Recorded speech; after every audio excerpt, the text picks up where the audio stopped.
परिचय। सुनीता, क्या तुम इस जीव का नाम बता सकती हो? हाँ, इसका नाम अमीबा है।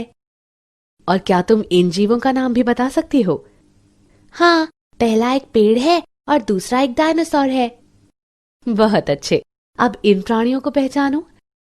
ये सर्प, गरुड़ और डॉल्फिन है।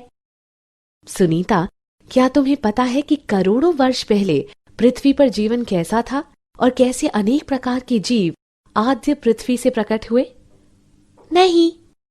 हाँ, मैं तुम्हें समझाती हूँ कि करोड़ों वर्ष पहले पृथ्वी पर क्या हुआ और सभी जीवों, डायनासोर, अमीबा, पौधे और अन्य जीव जंतुओं का विकास कैसे हुआ। उद्देश्य। इस पाठ के अंत में आप निम्न करने में सक्षम हो जाएंगे: बिग बैंग सिद्धांत को समझना, आपेरन और हाल्डेन द्वारा प्रस्तावित सिद्धांत को सिद्ध करने के लिए मिलर के प्रयोग को समझना, जीवन स्वरूप के विकास को समझना, विकास के विभिन्न प्रमाणों की पहचान करना, तुल्य रूप और समजात संरचनाओं के बीच अंतर की पहचान करना, अनुकूली विकिरण की अवधारणा को समझना। बिग बैंग सिद्धांत। बिग बैंग सिद्धांत ये बताता है कि ब्रह्मांड की शुरुआत में क्या हुआ। इस सिद्धांत के अनुसार एक महाविस्फोट से ब्रह्मांड का विस्तार हुआ। इस प्रकार तापमान में कमी आई। कुछ समय बाद हाइड्रोजन और हीलियम गैस से बनी, उसके बाद अन्य गैसों का निर्माण हुआ। ये गैसें गुरुत्वाकर्षण के कारण संघनीभूत हुईं और आकाश गंगाओं का गठन हुआ। मिल्की वे आकाश गंगा के सौर मंडल में पृथ्वी की रचना 4.5 बिलियन 450 करोड़ वर्ष पूर्व हुई थी। पृथ्वी के वायुमंडल का निर्माण। प्रारंभिक अवस्था में पृथ्वी पर वायुमंडल नहीं था। पृथ्वी की सतह गलित पदार्थों से निर्मुक्त हुई जल वाष्प, मीथेन, कार्बन डाइऑक्साइड तथा अमोनिया द्वारा ढकी थी। सूर्य से आने वाली पराबैंगनी किरणों ने पानी को हाइड्रोजन और ऑक्सीजन में विखंडित कर दिया। ऑक्सीजन ने अमोनिया और मीथेन के साथ मिलकर जल और कार्बन डाइऑक्साइड की रचना की। परिणाम स्वरूप ओजोन परत का गठन हुआ। जब तापमान कम हुआ तो जल वाष्प बरसात के रूप में बरसे और महासागरों की रचना हुई।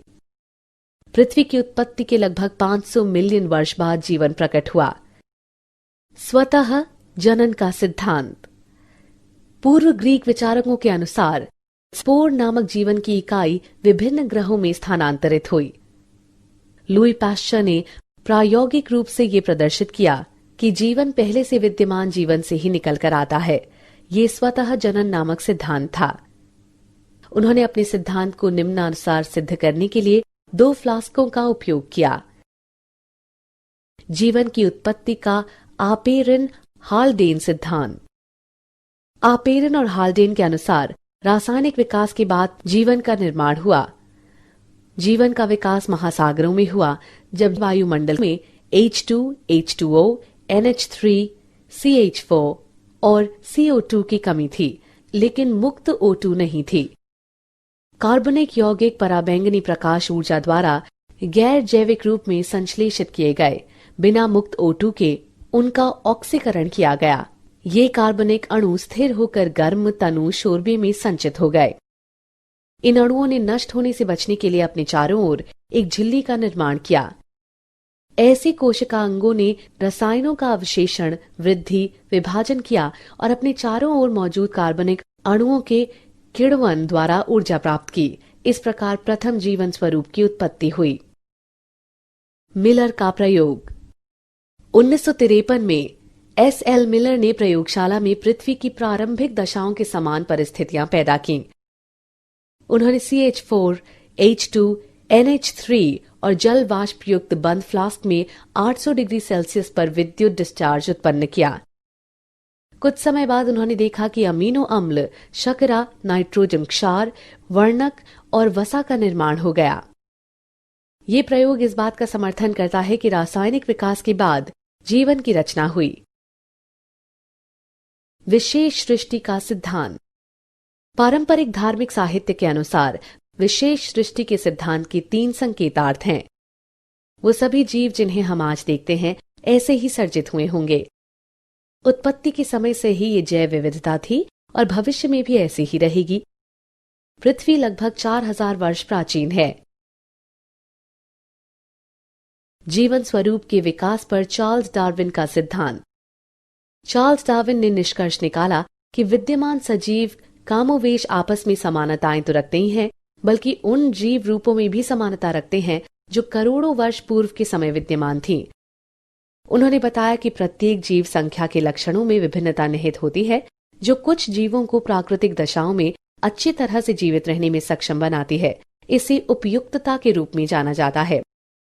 इस प्रकार जो एक वातावरण में अच्छी तरह से उपयुक्त थे, प्रकृति द्वारा वर्ण होता गया। इसे प्राकृतिक वर्ण का नाम दिया गया और इसे विकास के प्रतिमान के रूप में लागू किया। विकास के प्रमाण। पृथ्वी पर जीवन स्वरूप के विकास के समर्थन में प्रमाण जीवाश्म के अध्ययन तथा विभिन्न जीवन स्वरूपों की तुलनात्मक शारीरिकी और आकारिकी से सामने आए। जीवाश्म। जीवाश्म चट्टानों में पाए जाने वाले जीवन स्वरूपों के कठोर भागों के अवशेष हैं।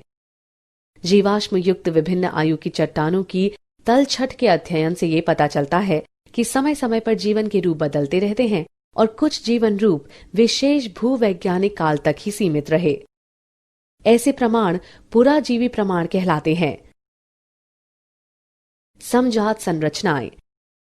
जब समान संरचनाएं विभिन्न जरूरतों के अनुकूलन के कारण भिन्न भिन्न दिशाओं के साथ विकसित होती हैं, तो ये अपसारी विकास कहलाता है।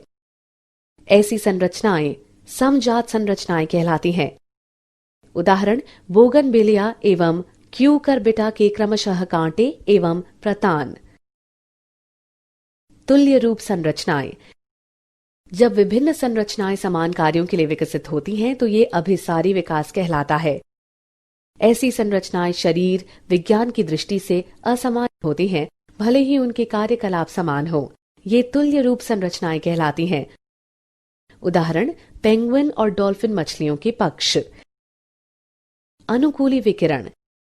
एक विशेष भूभौगोलिक क्षेत्र में विभिन्न प्रजातियों के विकास का प्रक्रम एक बिंदु से शुरू होकर अन्य भूभौगोलिक क्षेत्रों तक प्रसारित होने को अनुकूली विकिरण कहते हैं। उदाहरण 1. गैलापैगो द्वीप की डार्विन फिंच। 2.